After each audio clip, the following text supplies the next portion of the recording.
नमस्ते। आज हामी एउटा यस्तो यात्रामा निस्कदैछौँ जहाँ नेपालको समथर तराईबाट सुरु गरेर हामी सिधै संसारकै अग्लो शिखरसम्म पुग्नेछौँ।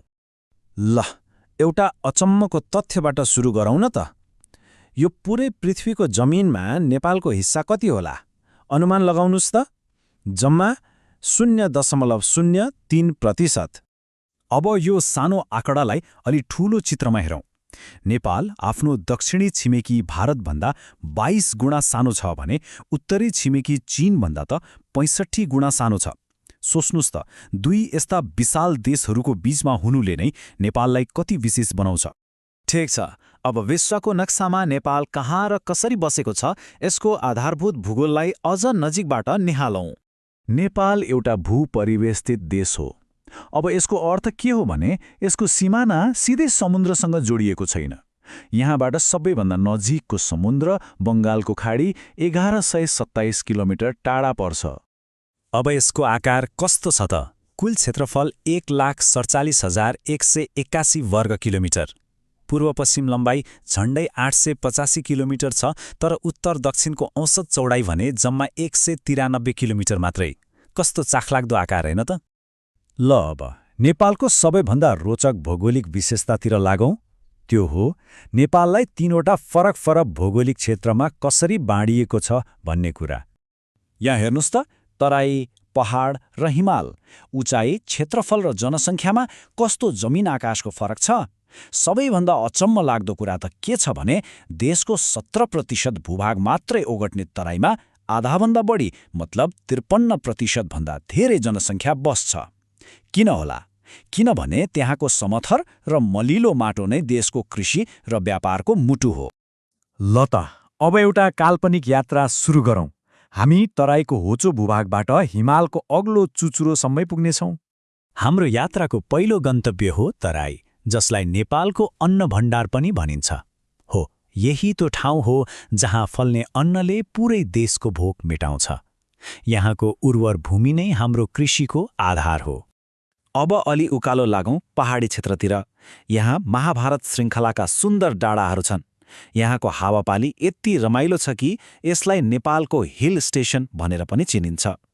र अब हाम्रो यात्राको सबैभन्दा उँचो, सबैभन्दा भव्य बिन्दुमा हिमाली क्षेत्र, जसलाई हामी विश्वको छानो भन्छौँ। सोच्नुहोस् त, संसारका 14वटा सबैभन्दा अग्ला हिमालमध्ये 8वटा त यहीँ छन्।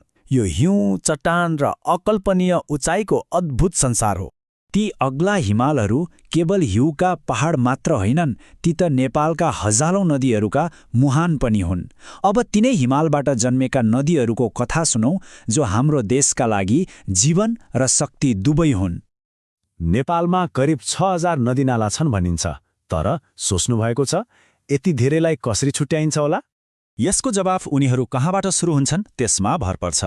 पहिलो स्तरका नदी जो हिमालको हिउँ पग्लेर बग्छन् र कहिल्यै सुक्दैनन्। दोस्रो, महाभारत पर्वतबाट निस्किने जो वर्षामा निर्भर हुन्छन्।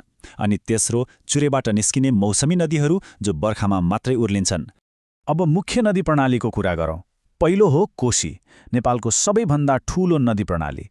यसमा 22,000 मेगावाट बिजुली निकाल्ने क्षमता छ, तर यसको शक्ति जति छ त्यति नै विनाशकारी पनि।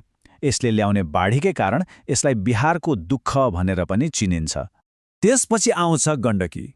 यसैमा पर्छ नेपालको सबैभन्दा गहिरो गल्छी, कालीगण्डकी गल्छी, र यसको पनि जलविद्युत क्षमता कम छैन, झन्डै 21,000 मेगावाट।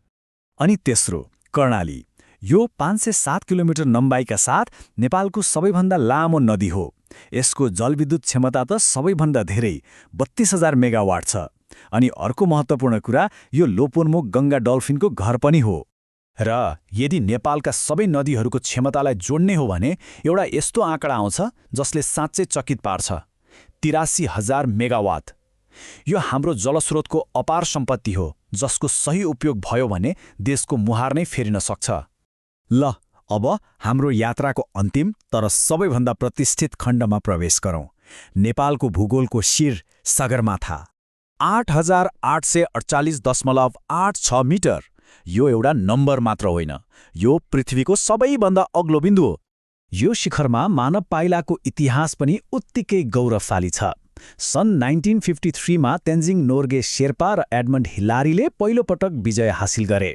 1975मा जापानकी जुनको ताबेई पहिलो महिला बनिन् भने 1993मा पासाङ लामु शेर्पा सगरमाथा टेक्ने पहिलो नेपाली महिला बन्नुभयो। तर एउटा प्रश्न, सगरमाथाको शिखरमा सबैभन्दा धेरै पटक पुग्ने कीर्तिमान कसको नाममा होला?